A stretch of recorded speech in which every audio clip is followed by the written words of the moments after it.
तो अभी तक हमने परमाणु और अणुओं के बारे में पढ़ा। अब परमाणु जो होता है ना, इसे अंग्रेजी में क्या कहते हैं, एटम कहते हैं, और अणु को मॉलिक्यूल कहते हैं। ठीक है, ये भी याद रखना। इसके बाद आता है आयन। आयन क्या होता है? ऐसा परमाणु या अणु कि जिसमें आवेश होता है। आवेश का मतलब जिनमें या तो प्लस चार्ज होता है या नेगेटिव चार्ज होता है। ठीक है, तो उनको क्या कहते हैं? आयन कहते हैं। ठीक है, तो ये कैसे बनते हैं? जब किसी परमाणु है, कोई तत्व है, कोई अणु है, उसमें से जब कोई इलेक्ट्रॉन या एक से ज़्यादा इलेक्ट्रॉन जब निकल जाते हैं, ठीक है, और या फिर इलेक्ट्रॉन आ जाते हैं, तो ऐसे में क्या होता है, वो तत्व उस पर एक आवेश आ जाता है। ठीक है, तो तब उसे क्या कहते हैं? आयन कहते हैं। जैसे कि सोडियम है, उदाहरण के लिए सोडियम में क्या है? एक प्लस क्या है? आवेश है ना, पॉजिटिव। तो ये आयन है। ठीक है, सोडियम आयन है। तो ये कैसे बना? इससे जो है एक इलेक्ट्रॉन निकल गया, बाहर निकल गया, है ना। जो बाहरी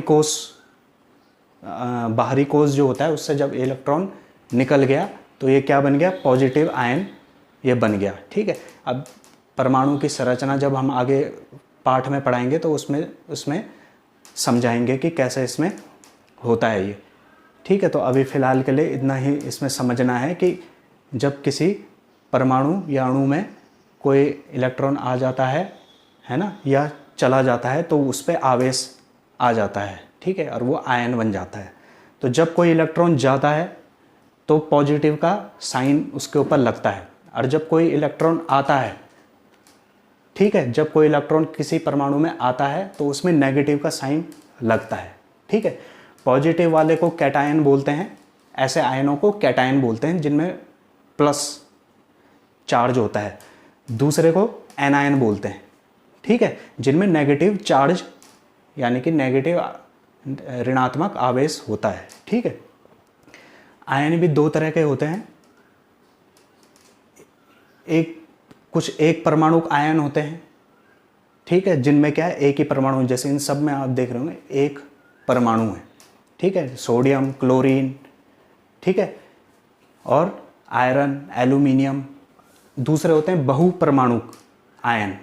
ठीक है, जिनमें बहुत सारे परमाणु का समूह होता है, इन्हें ग्रुप भी बोलते हैं, समूह। ठीक है, तो जैसे ये हो गया, तो इनके नाम होते हैं, है ना। जैसे कि इसे अब हम कोई इसको हम जैसे SO2 होता है तो वो तो अणु है, उसे हम सल्फर डाइऑक्साइड बोलते हैं। अब ये SO4 है तो इसे हम बोलते हैं सल्फेट। ठीक है, सल्फेट, और आगे लगाते हैं आयन, सल्फेट आयन। इसी तरह से PO4 3 नेगेटिव है, इसे बोलेंगे फॉस्फेट आयन। ये हो गया अमोनियम आयन, ये हो गया हाइड्रोक्साइड आयन, ये हो गया कार्बोनेट आयन।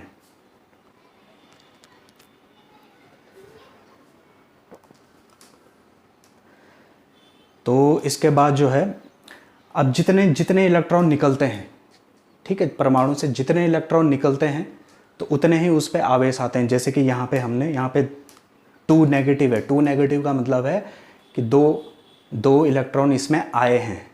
ठीक है, तो जितने इलेक्ट्रॉन आते हैं, माना 3 इलेक्ट्रॉन आ गए तो 3 नेगेटिव उसमें चार्ज आ जाएगा। अगर 3 इलेक्ट्रॉन निकल गए तो 3 पॉजिटिव उसमें साइन उस पर लग जाएगा उसके ऊपर। ठीक है, तो हम क्या करते हैं, जितने माना हमने 4 इलेक्ट्रॉन निकल गए तो 4 बार हम 4+ ऐसे हम, जैसे माना ये कोई परमाणु है, माना 4 इलेक्ट्रॉन इससे निकल गए तो 4 हम ऐसे दिखा सकते हैं, लेकिन ऐसा नहीं दिखाते हैं। हम क्या करते हैं, 4 लिखते हैं, 4 के आगे पॉजिटिव लगा देते हैं। ठीक है ना।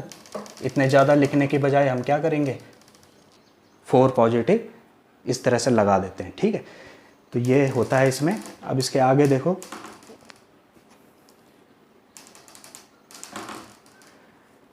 आयंस के बाद जो है अगला आता है इसमें संयोजकता द्वारा रासायनिक यौगिकों का रासायनिक सूत्र लिखना। ठीक है, किताब में है ये, प्रश्न आता भी है पेपर में कि कोई यौगिक है, उसको उसका बोल देते हैं कि इसका नाम लिखो, है ना।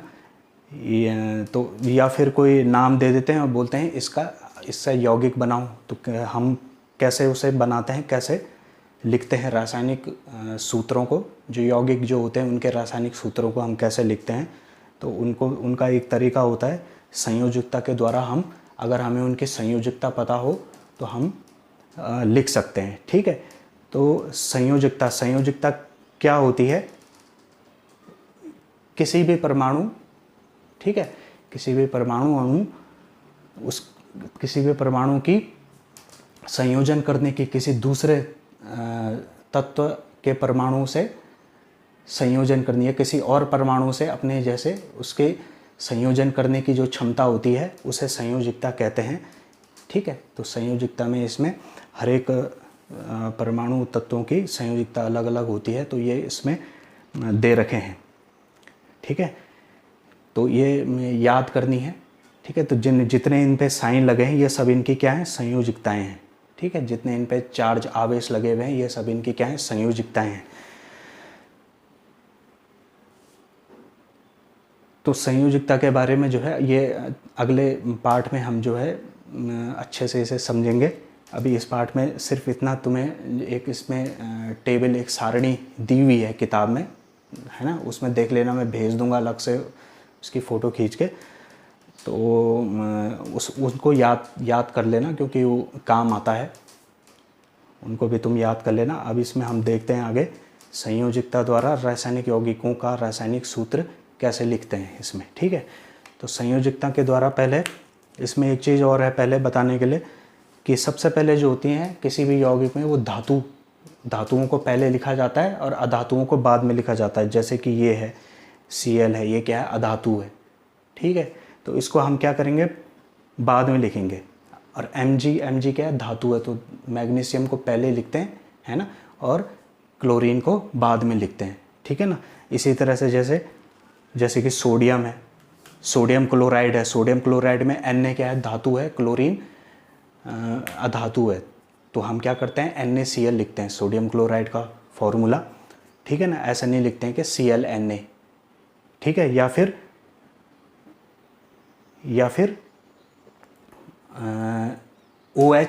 OHNA, हमेशा क्या होगा? NaOH होगा, OHNA नहीं होगा। इसी तरह से Cl होता है, Cl3 Fe नहीं होगा, ठीक है, FeCl3 होगा, ठीक है।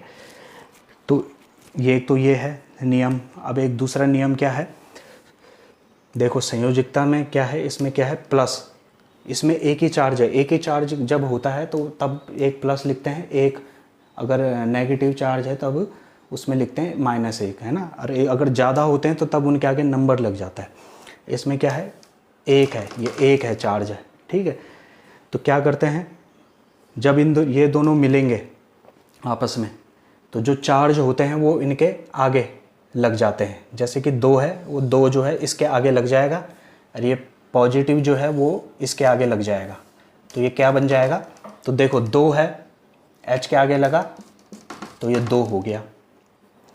यहाँ पे 1 है तो O के आगे लगेगा 1, तो 1 का कोई मतलब नहीं होता, 1 लिखने की 1 का कोई मतलब नहीं है, तो 1 को हम नहीं लिखते हैं, ठीक है। तो ये क्या हो गया? H2O हो गया सीधा, ठीक है।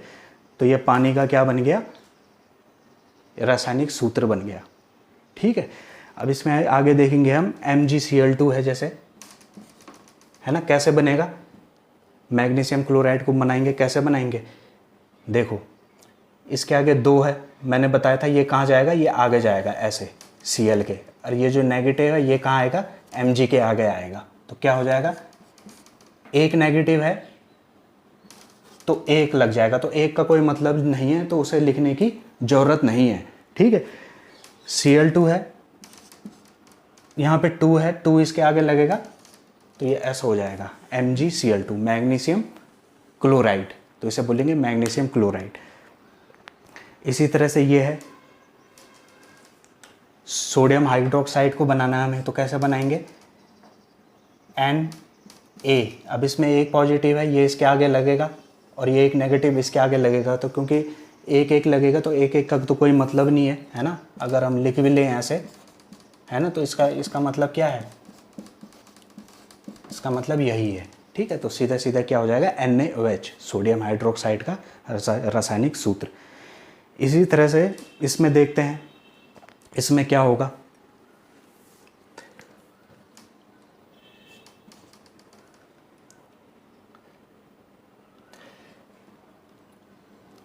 ये आ जाएगा आगे, ठीक है, और ये आ जाएगा 3 आ जाएगा H के आगे,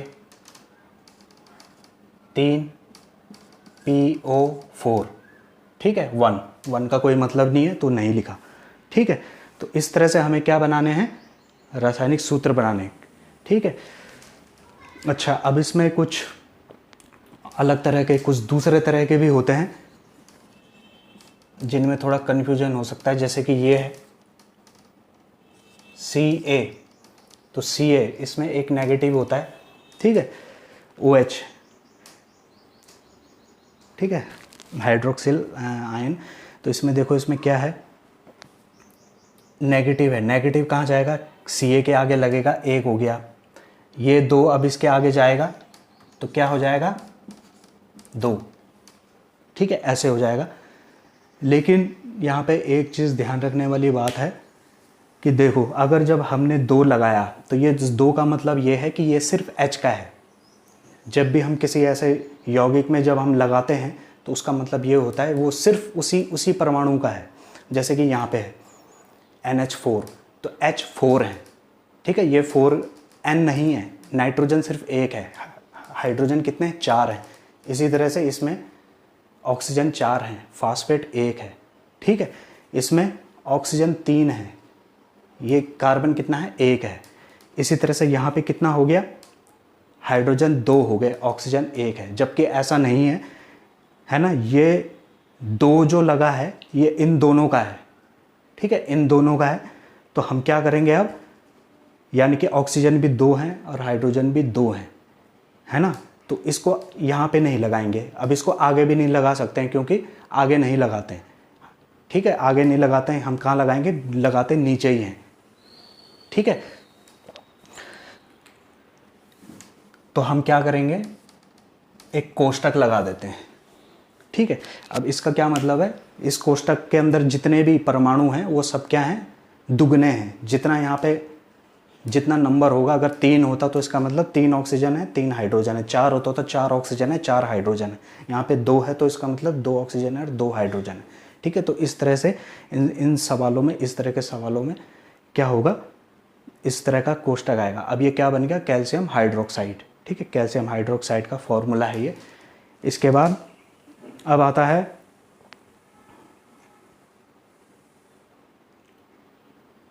आयरन, ठीक है। आयरन में देखेंगे, आयरन में भी वैसे ही होगा,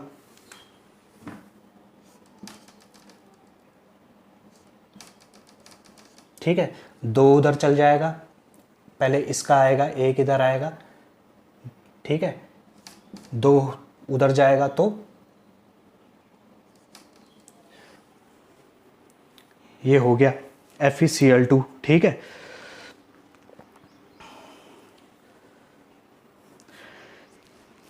इसके बाद जो है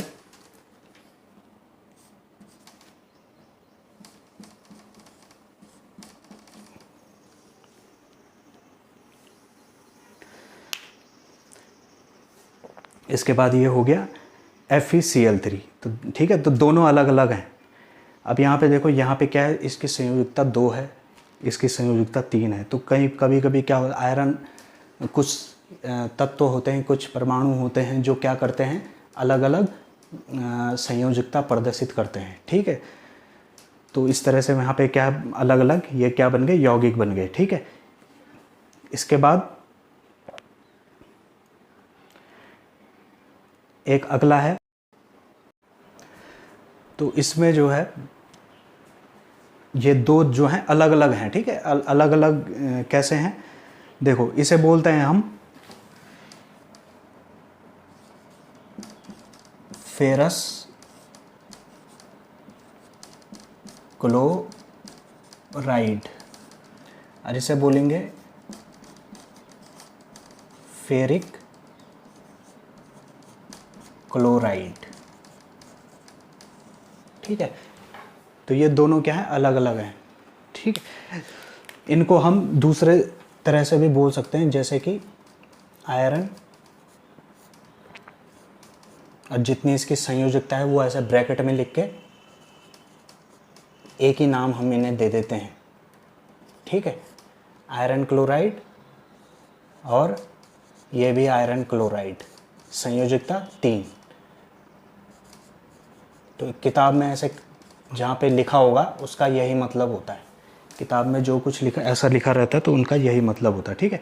और इनका नाम जो है अलग से हम लेना चाहें तो ऐसे हम ले सकते हैं, फेरस क्लोराइड या फेरिक क्लोराइड, ठीक है। अब इसमें आगे देखते हैं, कैल्शियम है कार्बोनेट में, ठीक है, 2 होते हैं, 2 नेगेटिव होते हैं इसमें, ठीक है। इसका बनेगा, इसका कैसा होगा, इसका भी वैसे ही होगा, 2 जो है आगे चला जाएगा, ठीक है, और इसमें 2 इधर आ जाएगा, ठीक है। तो क्या बन गया ये 2। इसको ब्रैकेट में लिखना पड़ेगा क्योंकि जैसे मैंने पहले समझाया था ऊपर पे जैसे है ना, तो यहाँ पे भी 2 क्या है, पूरे पे लग रहा है, ये 2 जो है पूरे पे आ रहा है, ठीक है। तो इसीलिए क्या है, इसे ब्रैकेट में रखा है ना। अब इसको देखो, जहाँ पे क्या होता है, जहाँ पे इधर भी 2 है इधर भी 2 है, तो यानी कि 2 इसके हैं 2 इसके हैं, तो रासायनिक सूत्र क्या होता है, एक सरल अनुपात में हम उसे दिखाते हैं, है ना। तो सरल अनुपात में इसे थोड़ा और सरल कर देंगे, इसके जगह पे हम C और CO3, ठीक है, CaCO3 भी हम इसे लिख सकते हैं, ठीक है। इसकी जगह पे हम इसको ना लिख के हम सीधा क्या करेंगे, इसको लिख देंगे कैल्शियम कार्बोनेट, ठीक है ना। यहाँ पे नहीं लिख सकते थे क्योंकि यहाँ पे कैल्शियम तो एक ही था, यहाँ पे तो एक ही है, तो अगर इसके आगे 2 होता तो तब हम क्या करते, तब इसको हम हटा सकते थे, तब ये ऐसा हो जाता, तब ये ऐसा हो जाता, जैसे ये है, ठीक है ना, जैसे ये है वैसे ही हो जाता। लेकिन यहाँ पे क्योंकि कैल्शियम एक ही था इसलिए नहीं हटाया हमने, ठीक है। यहाँ पे क्या होते हैं, आवेश बराबर बराबर थे, ठीक है। तो इस तरह से इनको करना है।